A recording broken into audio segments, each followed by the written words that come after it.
உங்கள நிறைய பேருக்கு சாப்பிட்ட உடனே நெஞ்செரிச்சல் வருங்க. சாப்பிட்ட உணவு நெஞ்சிலே இருக்கிற மாதிரி இருக்கும். இதற்கான முழு தீர்வு என்ன?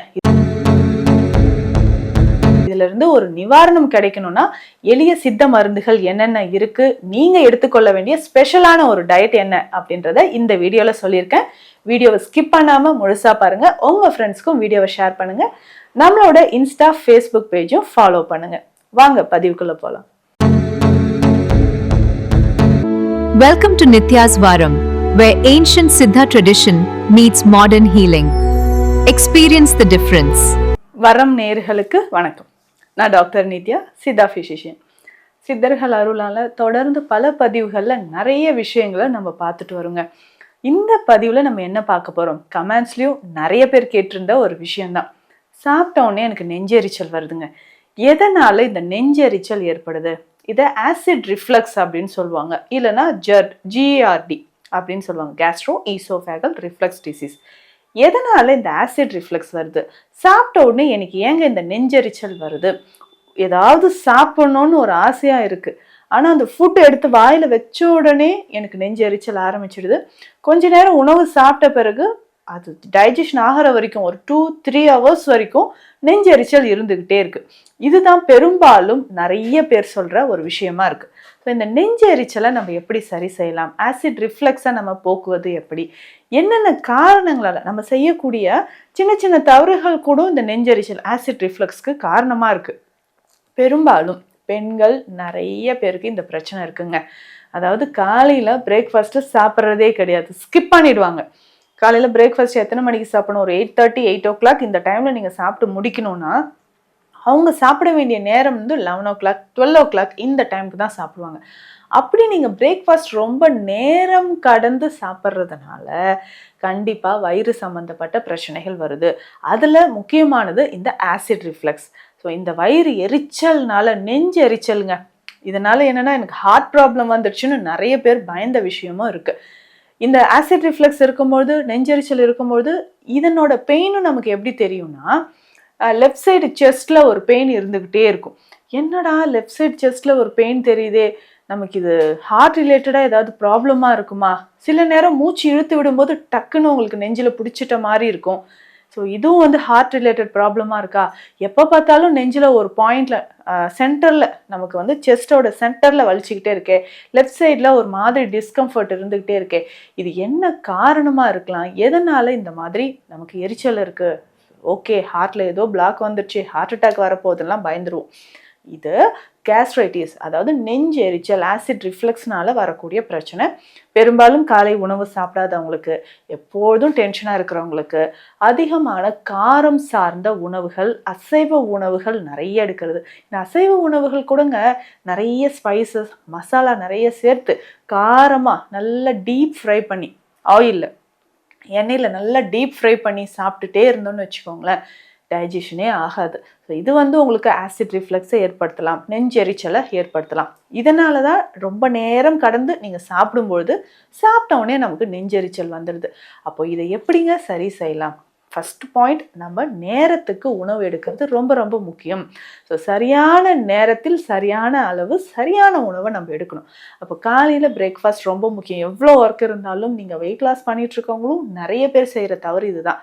ஸோ காலையில் பிரேக்ஃபாஸ்ட் எடுக்கிறதில்ல, ஸ்ட்ரெயிட்டாக நான் லஞ்ச் சாப்பிட்டுக்கிறேன். அப்போ என்ன ஆகணும்? ஆசிட் ரிஃப்ளக்ஸ் அதிகமாக ஆரம்பிக்கும், திடீர்னு நல்லா பசிக்க ஆரம்பிக்கும், ஃபுட்டு நிறைய இன்டேக் எடுத்துப்போம், வெயிட் லாஸும் ஆகாது, அல்சர் வந்து தான் மிச்சம்ன்ற மாதிரி நினைப்போம். ஸோ அதனால் காலை பிரேக்ஃபாஸ்ட்டை நேரம் தவறாமல் நீங்கள் எடுத்துக்கோங்க, அது ரொம்ப ரொம்ப முக்கியம். ஸோ உணவு எப்படி சாப்பிட்ணுன்னு நான் சொல்கிறேன். ஈஸியாக டைஜஷன் ஆகிற மாதிரி, ஃபைபர் கண்டென்ட் இருக்கிற மாதிரி, low corp diet. So fibre content இருக்கிற மாதிரியான உணவுகளை நீங்கள் எடுத்துக்கணும். இப்படி எடுக்கும்போது தான் ஸோ ரெகுலராக நம்ம உடலில் இருக்கக்கூடிய ஆசிட் நமக்கு பேலன்ஸ் ஆக ஆரம்பிக்குங்க. அப்போது இரவு நேரத்தில் நம்ம எடுக்கக்கூடிய உணவும் கொஞ்சம் கரெக்ட் டைமுக்கு எடுத்துக்கணும். ஸோ இரவு நேரத்தில் எடுக்கக்கூடிய உணவு அப்படின்னு சொல்லும்போது மேக்ஸிமம் 7:30, 8 o'clock நம்ம நைட் டின்னரையும் முடிச்சுட்டு, தூக்கம் ரொம்ப முக்கியம். ஸோ இரவு நேரத்தில் நம்ம தூங்கக்கூடிய நேரம் எவ்வளவு அப்படின்னு ஒரு 7 hours ஆச்சு நல்ல ஒரு ஆழ்ந்த உறக்கம் இருக்கணும். ஸோ அப்படி ஒரு ஆழ்ந்த உறக்கம் இருக்கும்பொழுது தான் நம்ம உடல்ல இருக்கக்கூடிய ஆசிட் எல்லாமே நியூட்ரலைஸ் ஆகி பேலன்ஸ் ஆக ஆரம்பிக்கும். நெஞ்செரிச்சல் இருக்கிற நிறைய பேருக்கு நீங்கள் கவனிச்சு பார்த்தீங்கன்னா, நிறைய பேருக்கு பைல்ஸோ இல்லை ஃபிஸ்டுலா ப்ராப்ளமோ இருக்க ஆரம்பிக்குது. ஸோ ஹெமராய்ட்ஸ் அப்படின்னு சொல்கிறது, ஆனல் ஃபிஷர் நிறைய பேருக்கு இருக்கும். ஸோ மோஷன் போகும்போதெல்லாம் எனக்கு எரிச்சல் இருக்குங்க, அதிகமான எரிச்சல் இருக்குது, ஸோ அப்போ ஆனஸில் எனக்கு ஃபிஷர் இருக்குது அப்படியெல்லாம் சொல்லுவாங்க. ஸோ இதை நம்ம சரி செய்கிறதுக்கு என்ன மாதிரியான உணவுகள் எடுக்கலாம்?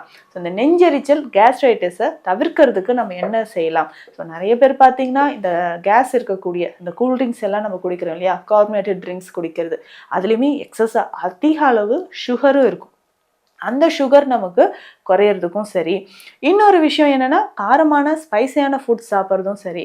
இந்த மாதிரி கேஸ் அதிகமாக இருக்கிற நீங்கள் கூல்ட்ரிங்க்ஸ் குடிச்சிட்டே இருந்தீங்கன்னா அதுவுமே உங்களுக்கு கேஸ்ட்ரைட்டிஸை காஸ் பண்ணிடுது. ரொம்ப கவனமாக இருக்கணுங்க.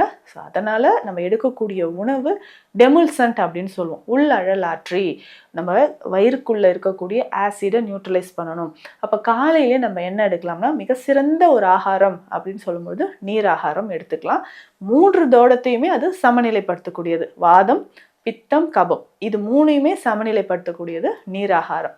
ஸோ இன்னொரு முக்கியமான விஷயம் என்னென்னா, மோரோட கொஞ்சம் கற்றாழையும் சேர்த்து எடுத்துக்கணும். ஸோ கற்றாழையை நல்லா மிக்சியில் அரைச்சிட்டு மோர் அதனோட சேர்த்து கொஞ்சம் உப்பு, இதை சேர்த்து நீங்கள் காலையில் எடுத்துக்கிட்டே வரும்போது ஸோ வயிறு சம்மந்தப்பட்ட பிரச்சனைகள் நமக்கு குறைய ஆரம்பிக்கும், வயிறு எரிச்சல் நமக்கு குறைய ஆரம்பிக்கும்.